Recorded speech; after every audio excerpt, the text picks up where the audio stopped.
ماہم نے خاموشی سے بسکٹ کھول کر گود میں رکھا اور کپ اٹھا کر اوٹو کے ساتھ لگا لیا۔ دودھ پتی تھی جو اسے پسند تھی۔ بھوک کے مارے اسے چکر آ رہے تھے مگر خاموش تھی۔ ان چاروں کی حالتیں اس کے سامنے تھی۔ فانی واپس آیا تو تب تک ظہیر اور مراد ایمبولینس والے سے بات کر کے آ چکے تھے۔ اس نے 12,000 روپے مانگے تھے۔ فانی کے ہاتھ میں بیکری کا شاپر تھا جس میں ماہم کے لیے جوس کے ڈبے اور سینڈوچ کے ساتھ چھوٹی موٹی دوسری چیزیں بھی تھیں۔ آپ پلیز یہ جوس اور سینڈوچ کھا لیں، فانی نے شاپر اس کے قریب رکھ کر کہا۔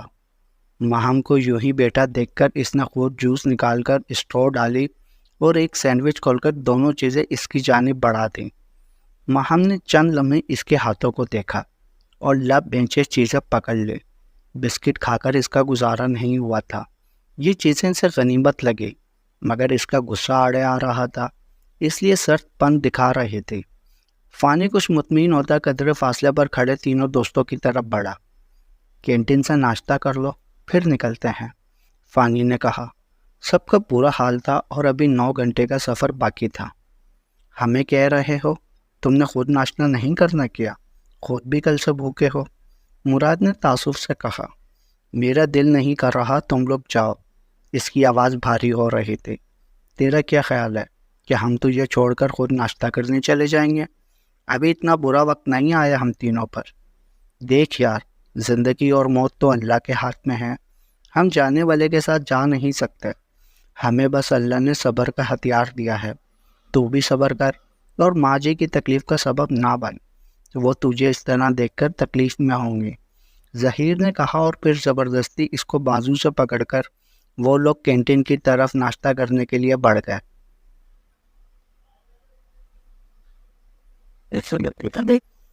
شہباز، آپ کو اللہ کا واسطہ ہے میری بیٹی کو ڈھونڈے۔ منزا ان کے سامنے بیٹی زاروں قطار رو رہی تھی۔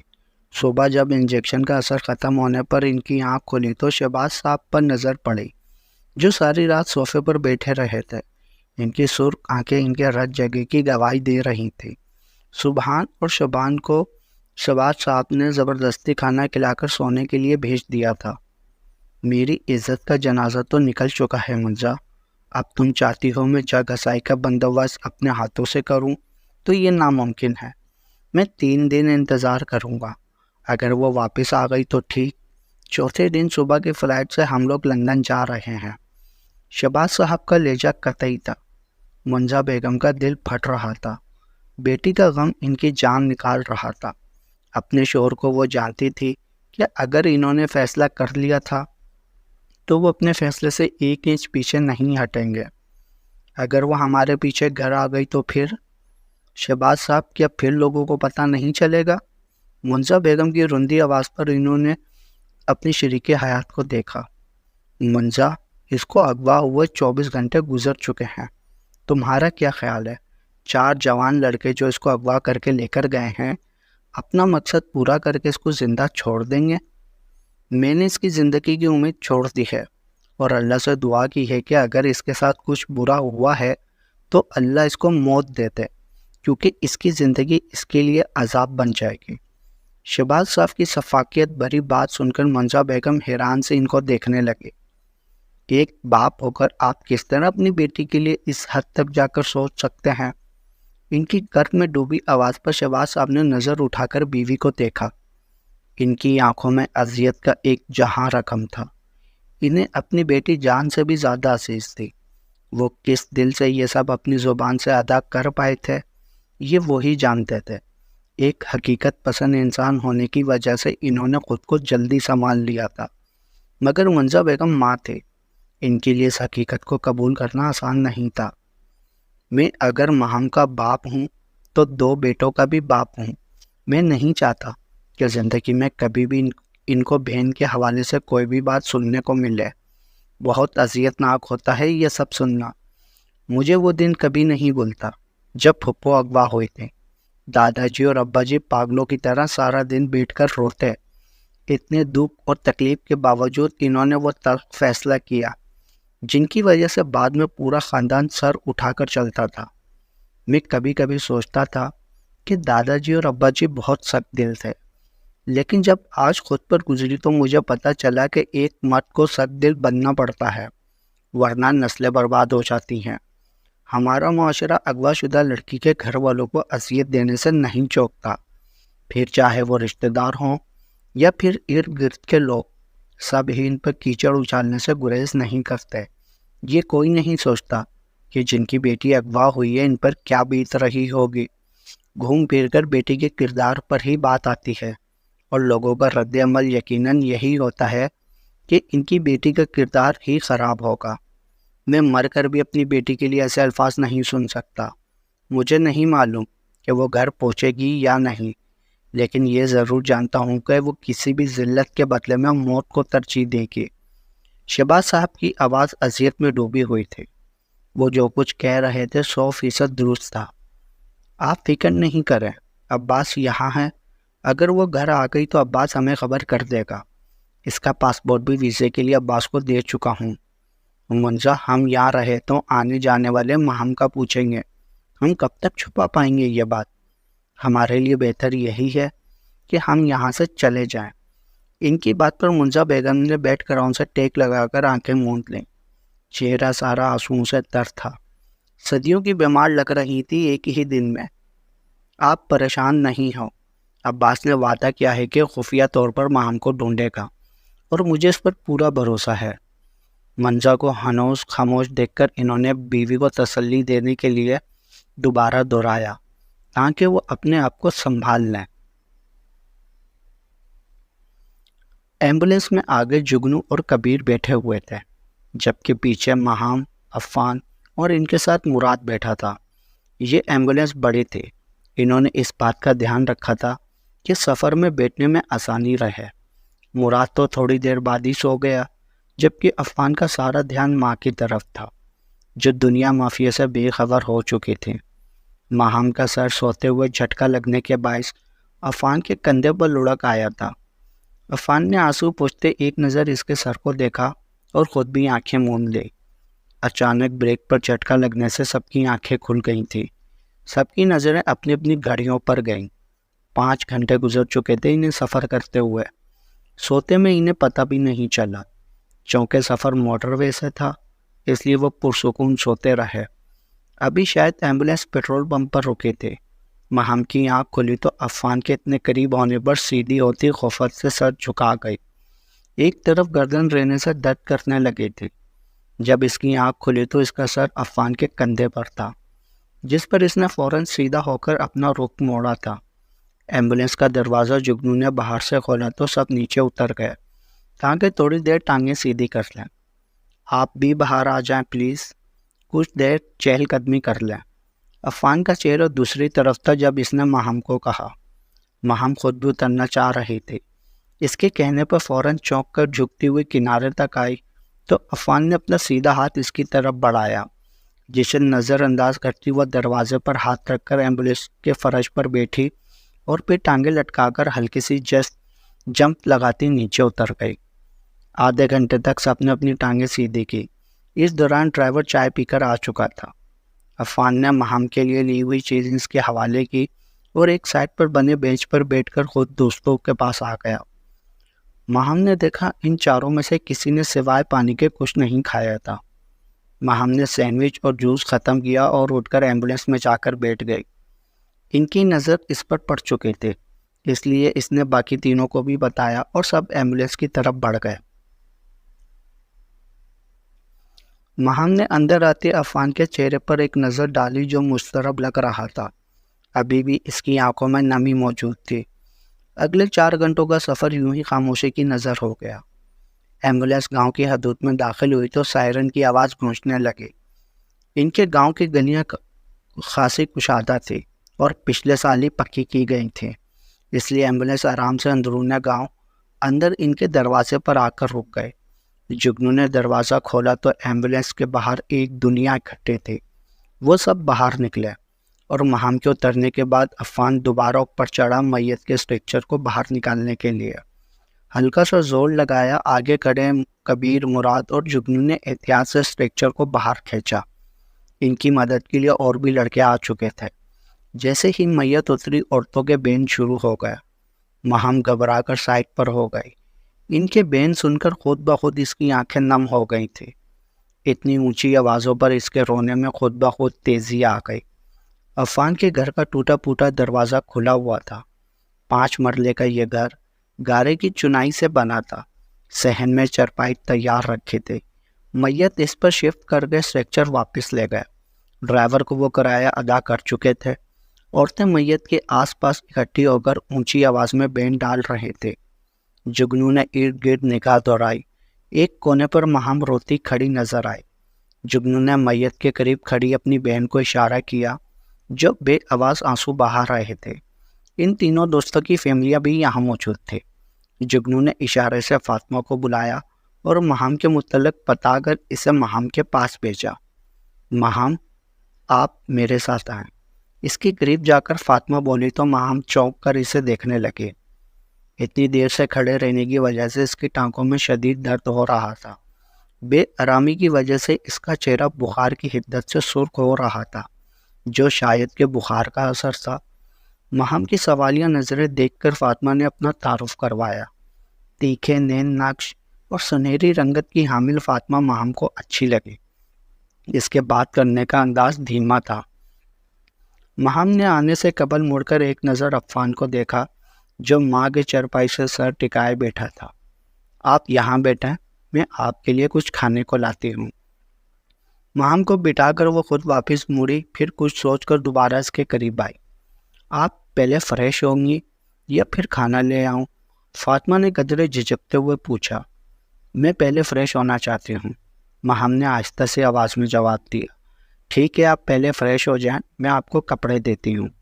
فاطمہ کو دھیان آیا تو مہم نے شرمندگی سے سر جھکایا۔ زندگی میں پہلی بار خفت اٹھانا پڑ رہے تھے۔ آپ یہ لیں، سب چیزیں نئی ہیں۔ فاطمہ نے ایک سوٹ، تولیہ اور شیمپو اس کی طرف بڑھایا۔ مہم نے تشکر سے اس کو دیکھا۔ آپ کا ایک مسئلہ تو رہ گیا، آپ 2 منٹ انتظار کریں، میں ابھی آتی ہوں، فاطمہ نے تیزی سے کہا اور اس کا جواب سنے بغیر باہر نکل گئی۔ فاطمہ مہم کو کہہ کر خود تیز چلتی ہوئی باہر نکلی اور ہمسائے کا دروازہ کھٹکھٹا کر اندر چلی گئی۔ اس کی واپسی ہوئی تو اس کے ہاتھ میں ایک بڑا سا شاپر تھا۔ آپ اس میں سے اپنے حساب سے چیزیں نکال لیں، میں باہر کھڑی ہوں۔ شاپر اس کے قریب رکھا اور خود باہر نکل کر دروازہ بند کر دیا۔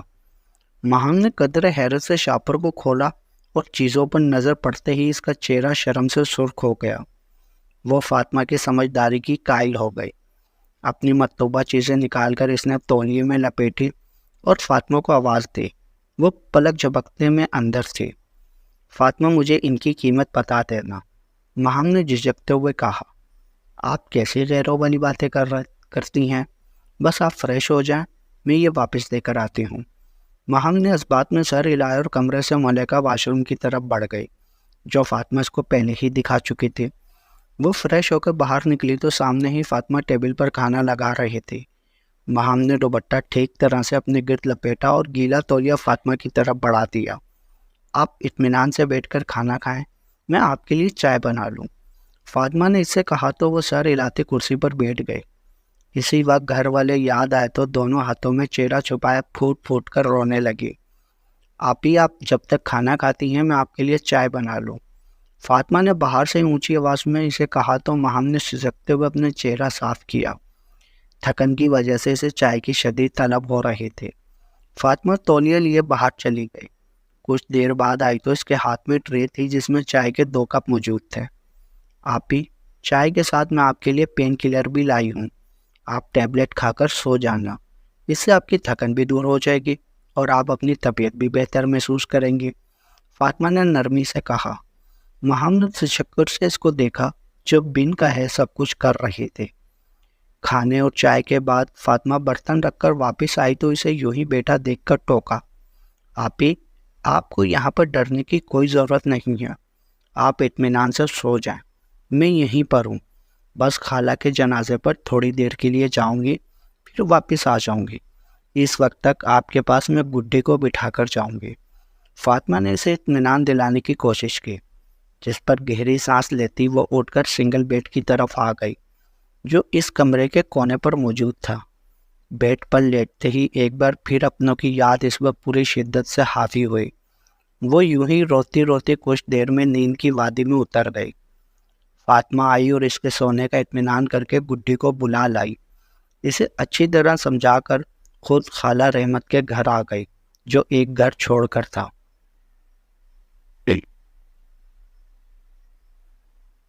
عفان نے تلاوت ختم کی اور وہیں قبر کے سرہانے بیٹھ گیا۔ زیادہ رونے کی وجہ سے اس کی آنکھیں سرخ اور سوجی ہوئی تھیں۔ جگنو اور مراد اس کو زبردستی پکڑ کر کھڑا کر چکے تھے۔ تیری یہ حالت ماں جی کی روح کو تکلیف دے گی۔ تو کیا چاہتا ہے یار؟ ماں جی قبر میں بھی سکون سے نہ رہے۔ جگنو اس کے سامنے کھڑا دل گرفتگی سے بولا تو عفان نے دونوں ہاتھوں سے اپنے چہرہ صاف کیا جو آنسوؤں سے بھیگا ہوا تھا۔ قرآن پاک پہلے ہی مراد اسے لے چکا تھا۔ میں اکیلا رہ گیا ہوں، بالکل اکیلا، عفان بھرائی ہوئی آواز میں بولا اور جگنو کے گلے لگ کر دھاڑے مار مار کر رونے لگا۔ اس کو صبر نہیں آ رہا تھا۔ کہاں اکیلا یار، ہم سب تیرے ساتھ ہیں، کیوں اپنے آپ کو اکیلا سمجھ رہا ہے؟ جگنو کے ساتھ اب مراد بھی ان دونوں کے گرد اپنے بازو پھیلا چکا تھا۔ کبیر جنازے سے واپس جا کر کھانے کے انتظامات کو دیکھ رہا تھا۔ وہ دونوں بھی وہیں سے جب انہیں عفان کی غیر موجودگی کا دھیان آیا۔ کبیر کو بتا کر وہ قبرستان آ گئے۔ وہ جانتے تھے اگر اس کو لینے نہیں گئے تو وہ رات بھی ماں کی قبر پر ہی گزار دے گا۔ وہ لوگ گھر واپس آئے تو صحن میں صرف ان کی فیملیاں موجود تھے، باقی گاؤں والے واپس گھروں کو جا چکے تھے۔ گاؤں کی ایک یہی بات تو اچھی ہے، لوگ دکھ اور سکھ میں کبھی بھی اکیلا نہیں چھوڑتے۔ اس کو اندر آتا دیکھ کر سب سے پہلے جگنو کی والدہ نے اسے دونوں ہاتھوں سے تھام کر ماتھے پر بوسہ دیا۔ پھر مراد اور کبیر کی والدہ آگے بڑھی۔ وہ ضبط کرتا ان کے تعزیتی الفاظ سن رہا تھا۔ چل پتر، پہلے چل کر نہا دھو لے۔ جگنو اس کے واسطے کھانا گرم کروا کے لے آ۔ ظہیر اور جگنو کی والدہ نے حکم صادر کیا۔ کبیر نے زبردستی اسے غسل خانے میں گھسایا۔ جب تک وہ نہا کر نکلا فرشی دسترخوان پر کھانا لگ چکا تھا۔ وہ چاروں ہی بیٹھ گئے۔ کل سے بھاگ دوڑ میں سوائے ایک ناشتے کے کسی نے پانی کے علاوہ کچھ بھی حالت سے نہیں اتارا تھا۔ عفان ان سب کی خاطر بے دلی سے نوالے توڑ کر کھانے لگا۔ کچھ دیر میں باقی سب بھی اپنے گھروں کو چلے گئے، مگر وہ تینوں عفان کے اکیلے پن کی وجہ سے اس کے پاس موجود تھے۔ پہلے گرم گرم چائے پی لو، پھر سب لیٹنا۔ چائے کا تھرموس پکڑے مراد کی بڑی بہن آپا سمینہ صحن میں آتے ہی ان سے مخاطب ہوئیں۔ آپا، آپ نے کیوں زحمت کی، ہم بنا لیتے۔ عفان نے شرمندگی سے کہا، جھلے، بڑی بہن کو زحمت کیسی؟ بھائیوں کے لیے کچھ کرنا بہنوں کو اچھا لگتا ہے، اور تم سب تو میرے پکے والے ویر ہو۔ اب چپ کر کے چائے پیو، میں گھر واپس جا رہی ہوں۔ ان کے سامنے کپ اور تھرماس رکھ کر وہ واپس چلے گئے۔ عفان کے والد کا انتقال ان کے جوان ہونے پر ہوا تھا۔ 5 مرلے کا مکان تھا جس میں 2 کمرے، 1 بیٹھک اور چھوٹا سا برآمدہ تھا۔ اس کے آگے کھلا صحن تھا۔ عفان سے بڑا ریان تھا جو باہر جانے کے جنون میں مبتلا ایک دن گھر گروی رکھوا کر بنا بتائے دوسرے ملک چلا گیا۔ وہ دن اور آج کا دن 3 سال گزر گئے، اس کی کوئی خیر خبر نہیں آئی۔ رحمت بی بی عفان کی والدہ بچوں کو قرآن پاک پڑھاتی اور ان سے ریان کے لیے روز دعا کرواتی، مگر وہ ایسا بد نصیب کہ ماں کا چہرہ دیکھنا بھی نصیب نہیں ہوا۔ گروی رکھے مکان کی مدت ختم ہونے کو تھی۔ چند ہزار کی نوکری سے بس ماں کی دوائیاں اور گھر کا راشن پانی چلتا تھا۔ چاروں دوستوں نے MBA کیا ہوا تھا۔ ہاسٹل کا خرچ اور فیس وہ سب ٹیوشنز اور ہوٹلوں میں کام کر کے ادا کرتے۔ MBA کے بعد نوکری کے لیے دھکے کھاتے ایک فیکٹری میں پیکنگ کی نوکری مل گئی، جسے غنیمت جاتے ہوئے وہ چاروں نے قبول کر لی۔ ظہیر کا ایک بڑا بھائی باقر، چھوٹا قمر اور بہن فاطمہ تھی۔ باقر کھیتی باڑی کا کام کرتا تھا۔ اس کی شادی خالہ زاد حمیرہ سے ہوئی تھی جو اس کی طرح کم پڑھی لکھی تھی، جبکہ قمر گورنمنٹ کالج سے MA انگلش کر رہا تھا۔ اس کے ساتھ فاطمہ بھی گورنمنٹ کالج برائے خواتین سے BA کر رہی تھی۔ ظہیر کے والد اور والدہ دونوں ہی کھیتی باڑی کرتے تھے۔ 3 عدد بھینسوں کا دودھ بیچ کر اچھا گزارا ہو جاتا تھا۔ مراد کی 3 بہنیں تھیں، سب سے بڑی سمینہ، اس کے بعد مراد، اور پھر عرفہ اور سائمہ تھی۔ اس کے والد کا جنرل اسٹور تھا جو خوب چلتا تھا۔ سمینہ آپا کی شادی کے 2 سال بعد بانجھ پنچ کی وجہ سے طلاق ہو گئی تھی، جبکہ عارفہ اور سائمہ فاطمہ کے ساتھ پڑھتی تھی۔ عارفہ ایم اے جبکہ سائمہ فاطمہ کے ساتھ بی اے کر رہے تھے۔ کبیر کی فیملی میں اس کے جڑواں بہن بھائی تھے، برہان اور شمسہ، جبکہ چھوٹی بہن کوکب تھے۔ برہان قمر کے ساتھ ایم اے اکنامکس کر رہا تھا، جبکہ شمسہ عارفہ کے ساتھ ایم اے اردو کر رہے تھے، اور کوکب بی اے کے پیپر دے کر فارغ تھے۔ اتفاق کی بات تھی کہ چاروں دوستوں کی مائیں بھی بچپن کی سہیلیاں تھیں، اور آگے سے ان کے سب بچے آپس میں گہرے دوست ہیں۔ ان میں سب سے پہلے بچھڑنے والی رحمت بی بی تھے، عفان کی والدہ۔ فجر کے وقت عفان کی آنکھ کھلی تو کتنی ہی دیر خالی ذہن آسمان کو دیکھتا رہا۔ کبیر قریب ہی جگنو اور کبیر سو رہے تھے، جبکہ مراد رات کو گھر چلا گیا تھا۔ آج اس کو آواز دینے والی ماں منو مٹی تلے جا سوئی تھی۔ ماں کے اکیلے پن کی وجہ سے وہ انہیں زبردستی شہر لے کر گیا تھا، مگر شہر انہیں راس نہیں آیا۔ چند ہی ماہ میں high sugar, high B P کی مریضہ بن کر راہ عدم سدھار گئیں۔ رحمت بی بی نے بہت ضد کی تھی عفان کے ساتھ نہ جانے کے، مگر عفان ان کی رات کی تنہائی کا خیال کر کے انہیں ساتھ لے کر گیا تھا۔ اس کا خود بھی اپنی ماں کے بغیر دل نہیں لگتا تھا۔ وہ چاروں ایک ہی کرائے کے گھر میں رہ رہے تھے۔ 2 کمروں اور اسٹور پر مشتمل یہ گھر چھوٹا سا تھا۔ کمروں کے آگے چھوٹا سا برآمدہ اور گیٹ تک 8 قدم کا صحن تھا، جس میں ماں جی نے بعد میں گملے رکھ کر اس کی خوبصورتی میں اضافہ کروا دیا تھا۔ جاری ہے بقیہ اگلے پارٹ میں۔ تمام پارٹس پڑھنے کے لیے چینل کو سبسکرائب کریں۔ ناول اگر اچھا لگے تو ویڈیو کو لائک ضرور کریں، اور کمنٹس میں اپنی رائے بھی بتائیں۔ یہ ناول آپ کو کیسا لگ رہا ہے؟